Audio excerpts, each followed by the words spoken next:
Bonjour à tous, aujourd'hui je vais vous faire une présentation du Duovac qui est un lampemètre complet en valise, donc facilement transportable. Ses dimensions et son poids le rendent totalement maniable. Alors il se présente sous la forme d'une valise, comme vous pouvez la voir sur la vidéo, équipée d'une poignée. C'est une valise robuste avec des angles renforcés. Et donc cette valise contient tous les éléments nécessaires pour tester une grande variété de tubes. Voilà, donc je vais ouvrir la valise, vous allez voir un petit peu l'intérieur qui se présente sous la forme donc d'une platine, d'un panneau frontal équipé de deux supports, un support Noval et un support Octal. Ces deux supports sont adaptables à différents types de lampes, puisqu'il y a ici une matrice qui va de 1 à 9 pour le support Noval. Sur le support Octal, bien entendu, seules 8 connexions seront utilisées, donc de 1 à 8.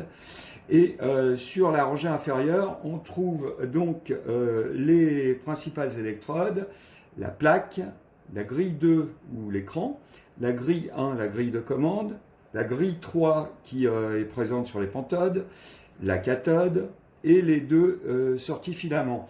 Ces sorties filaments sont flottantes, ce qui veut dire qu'il est possible de tester des tubes à chauffage direct, sans souci de connexion de cathode. Voilà. Ensuite, on trouve les trois boutons de commande, donc de tension plaque, tension grille 2, tension grille 1. Les trois tensions de chauffage standard qui sont 4 volts, 5 volts et 6 volts 3 sont sélectionnées par ce switch et se retrouvent donc directement sur les deux bornes F et F+, en continu. Cette tension est régulée, donc ça assure une parfaite précision quant à la tension de chauffage. Il est également possible ici, par ce commutateur interne, externe, de choisir entre la tension donc commandée par le switch triple tension ici, ou d'amener une tension via ces deux bornes, donc vers F et F+, pour des tubes qui vont se chauffer en 12 volts 6, voire sur des tensions supérieures. Donc voilà, donc normalement le fonctionnement autonome, on commute ça en interne, donc on se retrouve avec la source de tension interne et on choisit les trois tensions ici. Bon, sinon quoi d'autre? Ça c'est le commutateur de mise sous tension générale. Et ensuite on trouve donc le bouton de test, il faut appuyer dessus pour avoir le résultat. Le test de vide, donc le vacuum.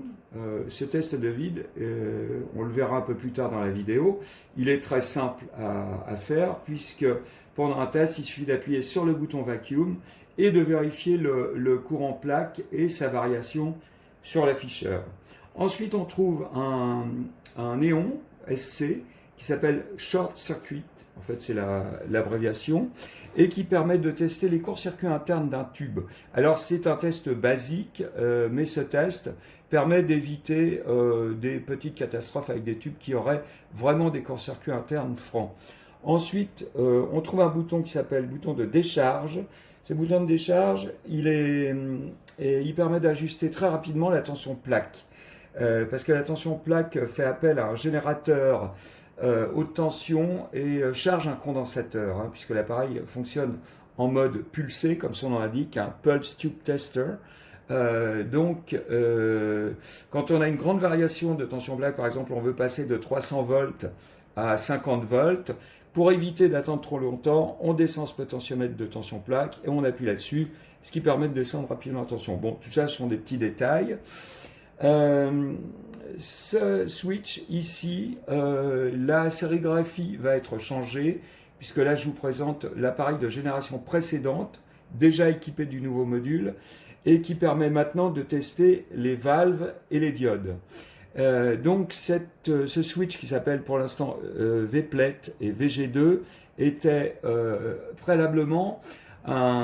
permettait préalablement de sélectionner l'affichage de tension plaque ou G2 sur cet écran.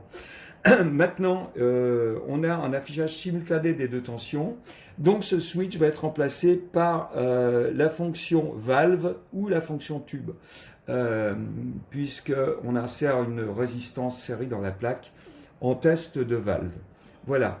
Alors maintenant, je vais vous faire une présentation du fonctionnement du testeur. Ça va faire l'objet donc du prochain chapitre. Et on se retrouve dans quelques minutes.